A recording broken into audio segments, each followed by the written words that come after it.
بسم الله الرحمن الرحيم. ازيكم يا اصحابي؟ عاملين ايه؟ يا رب تكونوا بخير. النهارده ان شاء الله جايبه لكم فيديو جديد، فيديو الاسبونج بالدقيق الاسبونج الجاهز.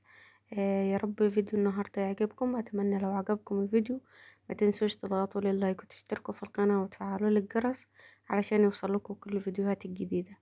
اول حاجه نسمي بسم الله الرحمن الرحيم. عندي 6 بيضات، وعندي نص كيلو اسبونج من الجاهز، وعندي الفانيليا، وعندي محسن الجل، وعندي نص كوباية مية متلجة. طبعا بحط البيض الأول، وبحط محسن الجل والفانيليا عشان زفرة البيض، وببدأ أحط الاسبونج واحدة واحدة،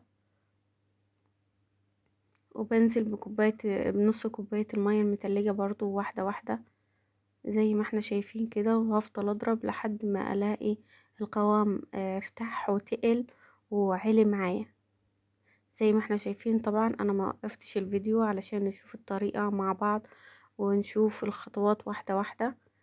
انا عملتها اكتر من مرة، بس حبيت برضو اشاركها معاكم مرة تانية علشان في ناس بتقولي انا مش عارفة ارجع للفيديوهات اللي فاتت.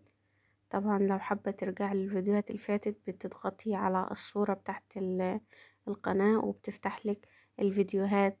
تقدري تفتحيها وتشوفي الفيديوهات القديمة براحتك. طبعا زي ما احنا شايفين انا بحرك المضرب. ولو عندك ما عندكيش اللي هو العجان ده اللي هو بيجي مع المضرب، لو المضرب لوحده تفضلي تضربي فيه لحد ما تلاقي القوام فتح بالشكل ده وتقل وعلي. طبعا نص كيلو انا عندي صينية مقاس 30 في 40. الصاج ده بيعمل لي كيكة اللي هي مربعة، تورتة مربعة، او الجاتوه اللي هو بيعمل لي دستة كاملة. طبعا وبساوي الاسبونج زي ما احنا شايفين، وبحطه على درجة حرارة 180 طبعا على الرف الوسطاني. بعد ما يستوي هخرجه وهنشوفه مع بعض.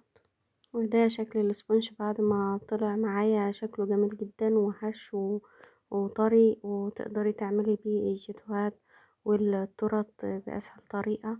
يا رب يكون الفيديو النهاردة عجبكم. لو عجبكم الفيديو متنسوش تضغطوا لللايك وتشتركوا في القناة. السلام عليكم ورحمة الله وبركاته.